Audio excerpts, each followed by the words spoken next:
दिव्यांगजन सशक्तिकरण विभाग, सामाजिक न्याय एवं अधिकारिता मंत्रालय, भारत सरकार द्वारा दिव्यांगजनों को सशक्त, समर्थ और सक्षम बनाने हेतु विभिन्न योजनाओं का निर्माण किया गया है, जिनके द्वारा व्यापक स्तर पर दिव्यांगजनों को लाभ पहुंच रहा है। जानकारी के अभाव में कोई भी दिव्यांगजन इन योजनाओं के लाभ से वंचित न रहे, इसलिए 91.2 NIVH हलोदून दिव्यांगजनों को समर्पित एकमात्र कम्युनिटी रेडियो स्टेशन लेकर आया है कार्यक्रमों की खास श्रृंखला, सक्षम दिव्यांग सशक्त भारत की पहचान।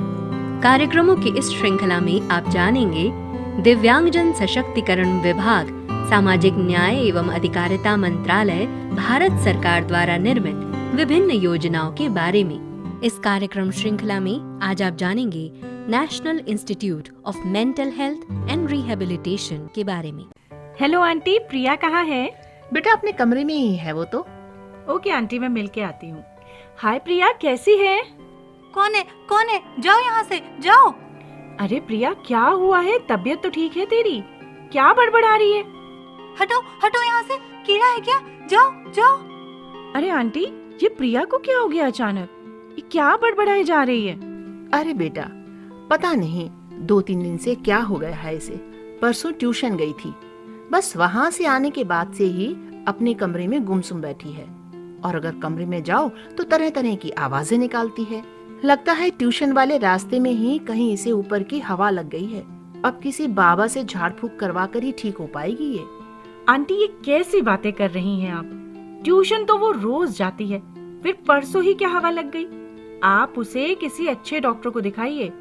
कई बार दिमाग से जुड़ी किसी दिक्कत जैसे डिप्रेशन, एंजाइटी की वजह से भी ऐसे लक्षण दिखाई पड़ते हैं, और अगर दिक्कत ज्यादा हो तो उनको मेडिकल ट्रीटमेंट के साथ साथ पुनर्वास की भी जरूरत होती है, जिसके लिए सरकार ने मानसिक स्वास्थ्य और पुनर्वास के लिए राष्ट्रीय संस्थान बनाया है, जिसका नाम राष्ट्रीय मानसिक स्वास्थ्य पुनर्वास संस्थान है। अच्छा बेटा, चलो आंटी, साथ में चलकर पता करते हैं इसके बारे में। हाँ बेटा, ठीक है। दोस्तों, देखा आपने हमारे समाज में मानसिक समस्या को कैसे भूत प्रेत और अंधविश्वास का नाम देकर ढक दिया जाता है। मानसिक समस्याओं के कारण होने वाली दिव्यांगता एक गंभीर मुद्दा है, जिस ओर ध्यान आकर्षित करवाता है NIMHR यानी national institute for mental health rehabilitation. दिव्यांगजन सशक्तिकरण विभाग द्वारा संचालित ये राष्ट्रीय संस्थान मानसिक समस्या के कारण दिव्यांग हुए व्यक्तियों की सेवा के लिए समर्पित है।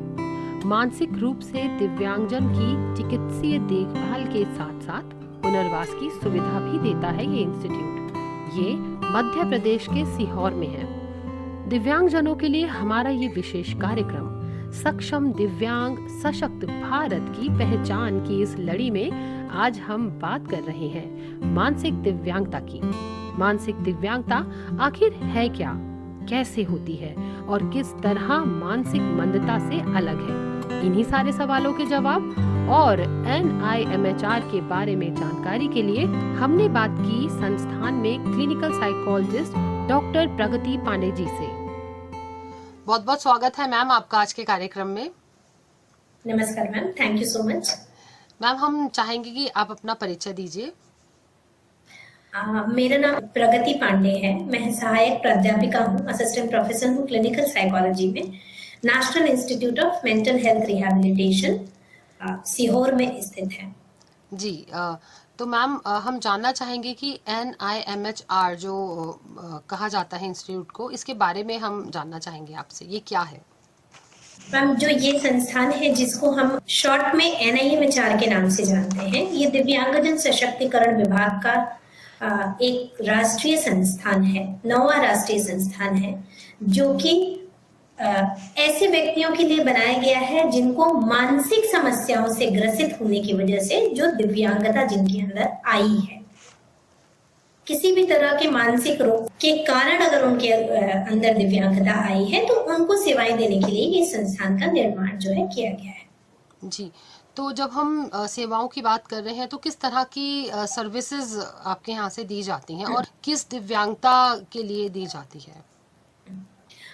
देखिए, चूंकि ये संस्थान हमारा अभी शैशवावस्था में है, इन्फेंसी फेज में है, तो मैं जिन भी सुविधाओं के बारे में बताऊंगी उसमें से कुछ हमारे पास एग्जिस्टिंग हैं, ऑलरेडी चल रही हैं, और कुछ ऐसी हैं जो भविष्य में होंगी। तो दोनों को ध्यान में रख करके मैं बताऊंगी आपको।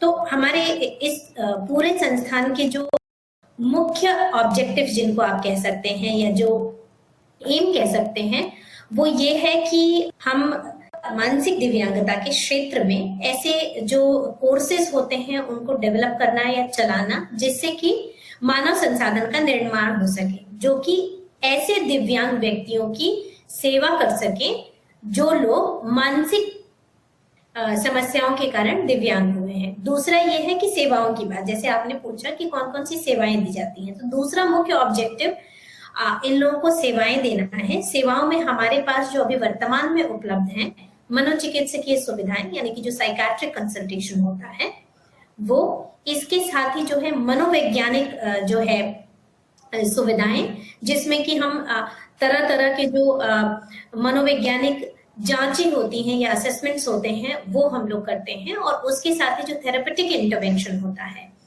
कि दवाइयों के साथ साथ भी जो इलाज चल रहा है, कुछ थेरेपीज देना, उनको बातचीत से उनको समझाना, अगर उनके परिवार में कोई समस्याएं हैं जिसकी वजह से उनके अंदर इस तरह की मानसिक समस्या का विकास हुआ है या उनको एडजस्ट होने में प्रॉब्लम आ रही है, तो उसको भी जो है डील करना। तो ये सुविधाएं हैं। ऑक्यूपेशनल थेरेपी की सुविधा हमारे यहाँ उपलब्ध है, और साथ ही साइकेट्रिक सोशल वर्क से रिलेटेड, मतलब उनकी फैमिली से अगर किसी तरह का हमको कम्युनिकेशन कन्वर्सेशन करना है जो दिव्यांग व्यक्ति हैं, तो वो सुविधा इस समय हमारे पास उपलब्ध है। भविष्य में जो है, जो हमारा निर्माणाधीन जो कैंपस है, उसमें जो सुविधाएं उपलब्ध होंगी उसमें वोकेशनल ट्रेनिंग, यानी कि मानसिक दिव्यांगता की वजह से, मानसिक दिव्यांगता मतलब ये मानसिक मंदता से अलग है, इसको हमेशा हमको ध्यान में रखना है कि कोई भी ऐसी मेंटल हेल्थ कंडीशन, जैसे डिसेबलिंग मेंटल हेल्थ कंडीशन, जैसे कि स्किज़ोफ्रेनिया है, बाइपोलर डिसऑर्डर है, सीवियर डिप्रेशन है, ऑब्सेसिव कंपल्सिव डिसऑर्डर है, इनकी बहुत ही ज्यादा सिवियर या क्रॉनिक कंडीशन की वजह से अगर वो पेशेंट अपने जो काम कर रहा था वो कार्य करने में सक्षम नहीं है, या वो कोई चीज सीख रहा था वो बीमारी की वजह से बीच में छूट गई है, वो पढ़ाई कर रहा था उसकी चीजें छूट गई हैं, तो ऐसे लोगों के लिए वहां वोकेशनल ट्रेनिंग की भी सुविधा उपलब्ध होगी, ताकि दवाइयों के साथ साथ दवाइयों पर मेंटेन करते हुए वो लोग अपने आप को समाज में पुनर्स्थापित कर सके, चाहे वो शिक्षा के क्षेत्र में हो या स्किल के क्षेत्र में हो, या अपना जीविकोपार्जन, अपना लाइवलीहुड अर्न करने के लिए जो है के क्षेत्र में हो, तो उनको हम फिर से समाज की मेन स्ट्रीम में ला सके, ताकि वो भी समाज का हिस्सा बन करके अपना कंट्रीब्यूशन दे सके। तो वोकेशनल ट्रेनिंग एक मुख्य पार्ट होगा, प्लस योगा और विभिन्न तरह की जो कलात्मक जो है थेरेपीज होती हैं, या जिनको हम आर्ट थेरेपी या प्ले थेरेपी कहते हैं, ये सारी भी चीजें वहां उपलब्ध होंगी, जिससे कि अपने आप को मानसिक रूप से स्वस्थ करने के लिए, या कह सकते हो कि स्वयं को रीस्टोर करने के लिए जो चीजों की आवश्यकता होती है अपनी ओवरऑल वेलबींग को इम्प्रूव करने के लिए, तो वो योगा, मेडिटेशन और अलग अलग तरह की जो इस तरह की थेरेपीज हैं, आर्ट थेरेपीज हैं, उनके थ्रू वो उसको रीस्टोर कर पाएंगे, अपने फाइन मोटर फंक्शंस को वो बेहतर कर पाएंगे इन चीजों की वजह से। तो ये चीजें उपलब्ध रहेंगी जी। तीसरा एक ऑब्जेक्टिव की मैं बात कर रही थी, सेवाओं के साथ साथ मैं तीसरे ऑब्जेक्टिव पर भी थोड़ा सा प्रकाश डालना चाहूंगी, वो ये है। आते हैं मैम, बहुत अच्छा आपने ये बताया। हम अभी तीसरा ऑब्जेक्टिव की बात करते हैं। मैं आपकी बात खत्म होने का इंतजार कर रही थी मैम। हम ये जानना चाहते हैं कि जो आपने ऑब्सेसिव कंपल्सिव डिसऑर्डर बताया, स्किज़ोफ्रेनिया बताया, तो मैम ये मानसिक मंदता में आता है या फिर मानसिक दिव्यांगता में आता है? बिल्कुल, बहुत अच्छा सवाल है ये आपका, क्योंकि मानसिक मंदता है ना, जिसको हम मेंटल रिटार्डेशन कहते हैं, और मेंटल इलनेस, इन दोनों का डिफरेंस जानना बहुत जरूरी है ना। तो इंग्लिश में mental retardation versus mental illness, या फिर हिंदी में इसको मानसिक मंदता या मानसिक स्वास्थ्य संबंधी समस्याएं, दो तरह से इसको जो है हम लोग देखते हैं। ये दोनों दो अलग चीजें हैं, ये हमको हमेशा ध्यान रखना है। मानसिक मंदता जो होती है या मेंटल रिटार्डेशन जो होता है वो मोस्टली जो है वो ज्यादातर जन्मजात होता है या डेवलपमेंटल एज में एक्वायर होता है किसी न किसी रीजन की वजह से। जैसे बच्चे को मान लो एपिलेप्सी हो गया है ना, उसको हेड इंजरी हो गई तो वो एक्वायर हो गया जिसमें उसकी बुद्धि कम है। ठीक है, यहाँ जब हम स्किज़ोफ्रेनिया या ओसीडी या डिप्रेशन की बात करते हैं या बाइपोलर डिसऑर्डर की बात करते हैं तो ये व्यक्ति या ये बच्चे इंटेलेक्चुअली डिसेबल नहीं है, मेंटली रिटार्डेड या इंटेलेक्चुअली डिसेबल नहीं है। इनकी बुद्धि जो है वो सामान्य है। बुद्धि सामान्य होने की अवस्था में यदि उनको किसी तरह के मान लो हैलुसिनेशन होने शुरू हो जाते हैं, ठीक है, डर लगना आवश्यकता से अधिक शुरू हो जाता है, अपने आप को वो अकेला जो है पाने लगते हैं या अकेलापन महसूस करने लगते हैं, अकेला रहना चाहते हैं या आवश्यकता से अधिक उनके अंदर कॉन्फिडेंस आ सकता है। अलग अलग सिम्टम्स हैं सभी डिसऑर्डर्स के। इस तरह की चीजें बुद्धि सामान्य होते हुए अगर उनके अंदर आती हैं तब हम जो है कंसीडर करते हैं कि ये मेंटल इलनेस है, तब हम डायग्नोज करते हैं कि ये मेंटल इलनेस है और फिर उसकी कैटेगरी को हम लोग डिसाइड करते हैं। तो ये दो अलग अलग चीजें हैं। जी, बहुत अच्छे से मैम आपने इस बात को बताया। अब हम आते हैं मैम, आप जो तीसरी बात बता रहे थे उस पर।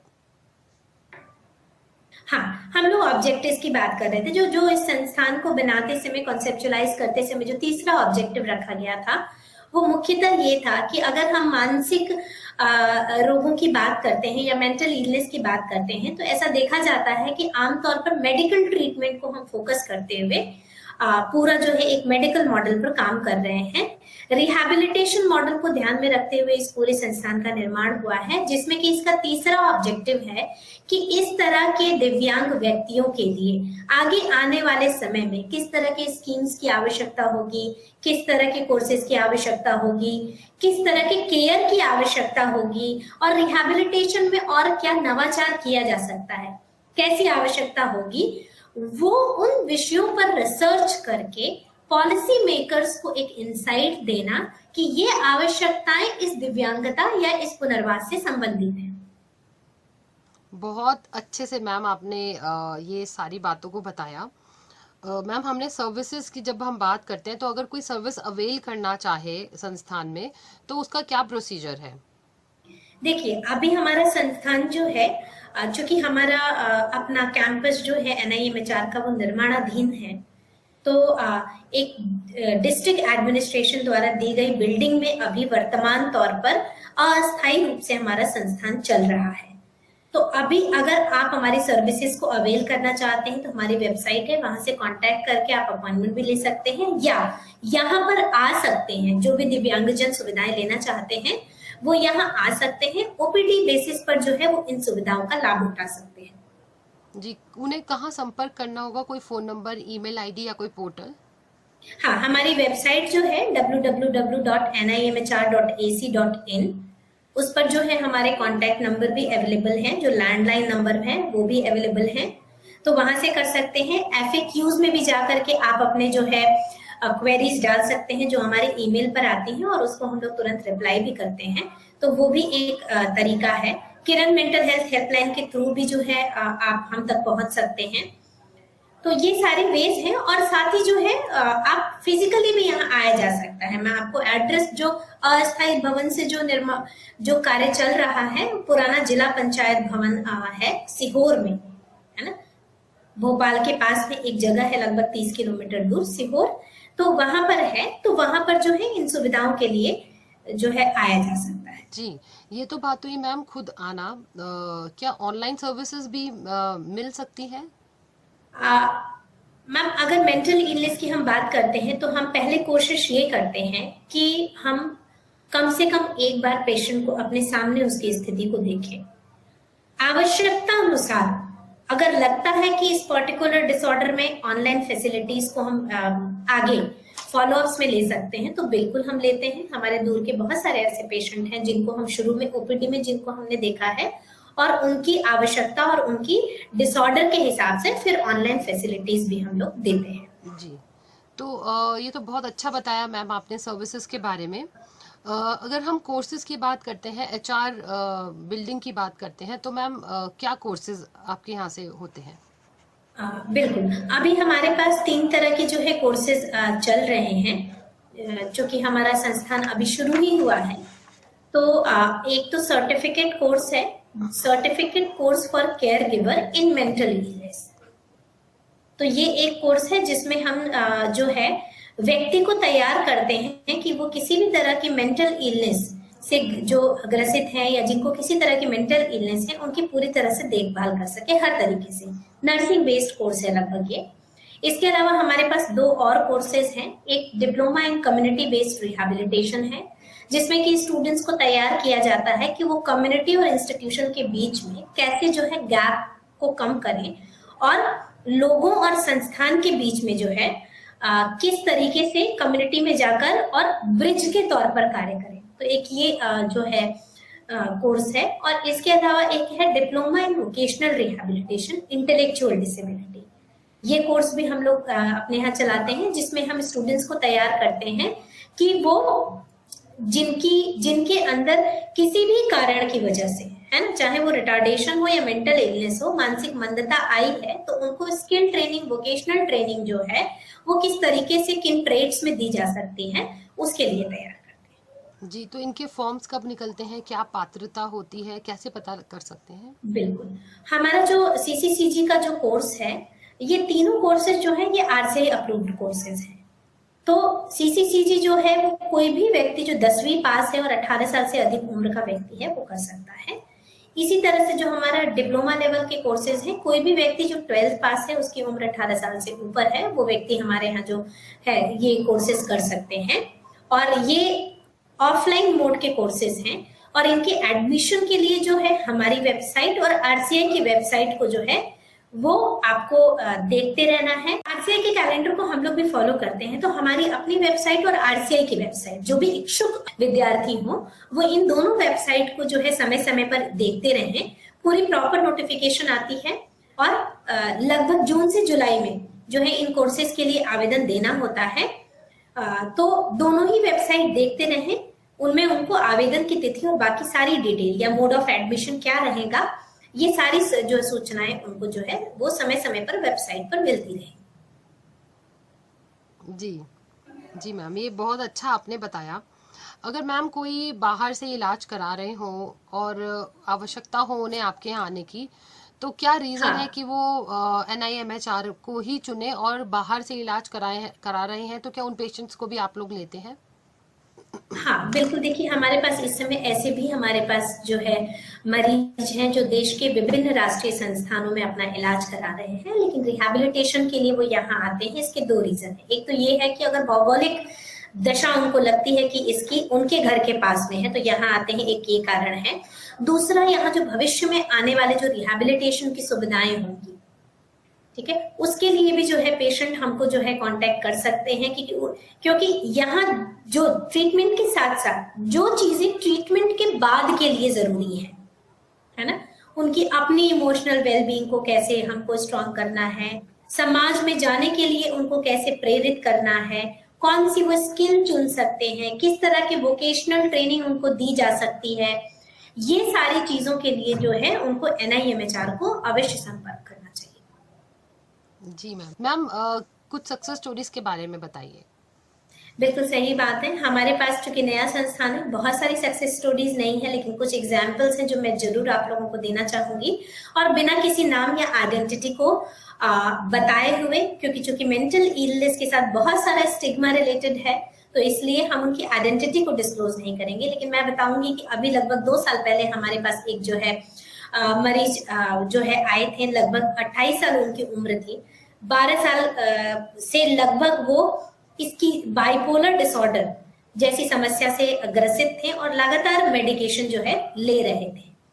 लेकिन यहाँ आने के बाद जब उन्होंने हमसे संपर्क किया तो दवाइयों पर वो मेंटेन तो कर रहे थे, लेकिन जीवन में अपनी शैक्षणिक योग्यताओं में आगे बढ़ने के लिए या कौन सा करियर चुनना है, इनके लिए बहुत सारा कंफ्यूजन था उनको।